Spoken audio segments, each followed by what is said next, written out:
Então, gente, eu resolvi gravar um vídeo aqui um pouquinho mais longo, né, para falar sobre a síndrome mão-pé.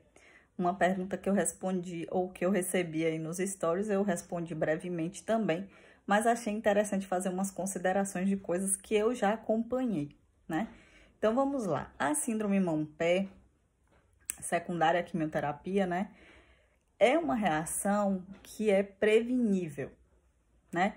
Então, a gente pode prevenir ela, atuar desde o início. Então, quando eu atendo pacientes que vão fazer quimioterapia, que tem esse potencial, desde antes de começar o tratamento, se possível, eu já oriento lá com a prevenção, né? Então, o paciente começar a usar um bom hidratante, ter muito cuidado com os produtos de limpeza em casa, utilizar produtos para a pele em geral, até se possível infantil, ou aqueles, né, glicerinados, que não são agressores aí da pele, né? Ter esse cuidado com esses produtos.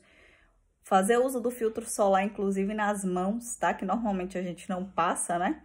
Mas são regiões que tendem a ficar com manchas mais escurecidas durante o tratamento. Então, pode acontecer. Tem pacientes que apresentam e tem outros que não. Mas, de uma maneira geral, eu oriento os meus pacientes para se resguardarem com relação a isso. Então, vai sair, utiliza o filtro solar, né? Também nas mãos. E, estando em casa, mantenha o uso do hidratante, né? Fazer uso do hidratante aí constantemente, mãos e pés, né? As mulheres já estão mais habituadas ao uso do hidratante, os homens nem tanto. Então, a gente precisa reforçar isso com os homens.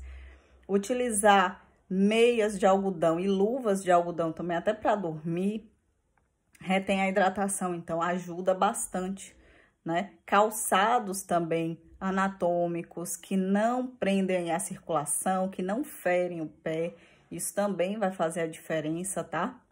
E então essas medidas todas, desde o começo, devem ser utilizadas. E o monitoramento, o acompanhamento regular desse paciente é importantíssimo, né? Porque à medida que essa reação ela vai evoluindo, a gente tem o que fazer, né? Tem produtos específicos que podem e devem ser utilizados também, como eu citei aí nos stories. Existem linhas de produtos só para paciente oncológico, né? Focado mesmo no tratamento quimioterápico, então ajuda bastante. São produtos diferenciados, né?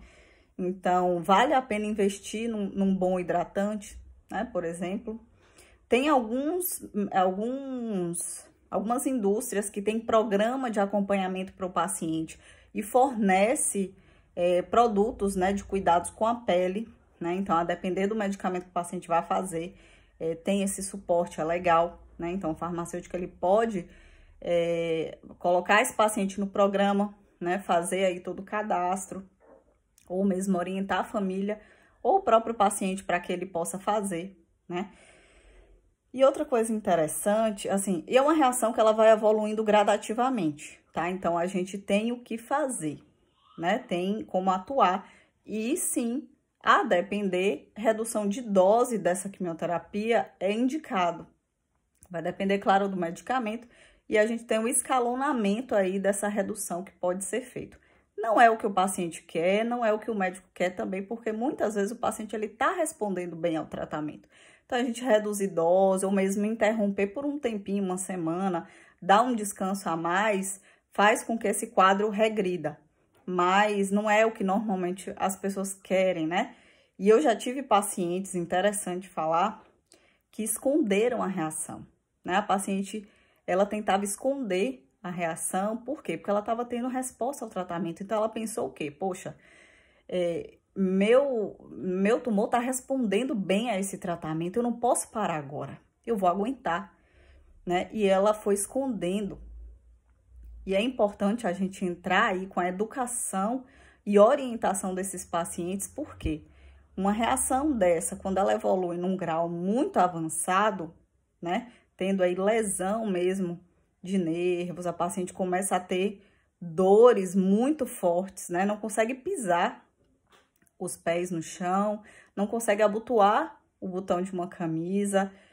Se a gente não cuidar e tratar, primeiro que isso começa a ser limitante, tá? Das atividades diárias básicas desse paciente. e pode ficar com algumas lesões irreversíveis, tá? E isso vai sim impactar na qualidade de vida dessa pessoa. Então, a gente precisa orientar esse paciente, né? E conversar com ele. Então, o acompanhamento multidisciplinar é fundamental. Você vê, eu já tive, né, as psicólogas atendendo, às vezes no próprio consultório de psicologia, isso é detectado, né? Porque é o medo, né, de interromper o tratamento, ou reduzir a dose, e a doença voltar, ou enfim, né? Isso precisa ser trabalhado. Às vezes é na consulta de nutrição, a nutricionista percebe, opa, isso aí tá evoluindo, né? E encaminha para a equipe, para o médico, para o farmacêutico, enfim. Então, todos devem estar atentos e serem sensíveis com essas questões, porque é uma reação que acontece com alguns medicamentos muito comum, né? E ela vai evoluindo gradativamente. A gente tem como prevenir, a gente tem como cuidar para que isso não evolua. Em raríssimos casos, tá? Essa reação ocorre de forma muito rápida e brusca, principalmente pacientes com alguma deficiência enzimática, né? Deficiência de DPD, mas são casos bem mais raros, né? Via de regra mesmo, o paciente ele vai ter essa evolução lenta. E a gente tem o que fazer e precisa orientar, né? Para que esse paciente esteja aí bem informado, seguindo as recomendações, a profilaxia ou mesmo algum tratamento já para isso, e que é uma reação que a gente precisa cuidar e manejar direitinho para que ele não venha a ter um desfecho muito ruim e um impacto na qualidade de vida, né? E tirar aí essas crenças de que, esses medos mesmo do paciente, né? Porque ele, claro, quer que o tratamento funcione, dê certo, e muitas vezes o paciente se torna resistente mesmo às propostas, né? Como uma redução de dose que tem indicação, a depender do grau, a depender do caso, e às vezes o paciente mesmo não quer fazer. O médico orienta, né? Não, vamos reduzir, vamos aguardar uma semana, e o paciente não quer, né? E às vezes o paciente tem medicamento em casa, e aí o risco, né? Quando os pacientes recebem medicamentos do convênio diretamente, não de clínicas, porque aí a gente tem como conversar, adiar uma semana, mas se esse paciente ele tá com estoque de medicamento em casa porque ele recebe pelo correio, né? Ele, como já aconteceu, o paciente resistente às nossas orientações por medo mesmo, medo de progressão da doença, né? E se manter com essa reação e ser completamente limitante aí às atividades dele. Então, assim, é uma coisa que a gente precisa trabalhar, né, direitinho, e isso me despertou hoje com esse questionamento, achei interessante trazer aqui, tá certo? Então, você, profissional, saiba que o seu papel, né, na equipe multidisciplinar é muito importante, a gente ficar atento a todas essas questões e sensíveis, né, a essas questões mesmo. E você, paciente, saiba que o cuidado, a segurança vem em primeiro lugar, tá?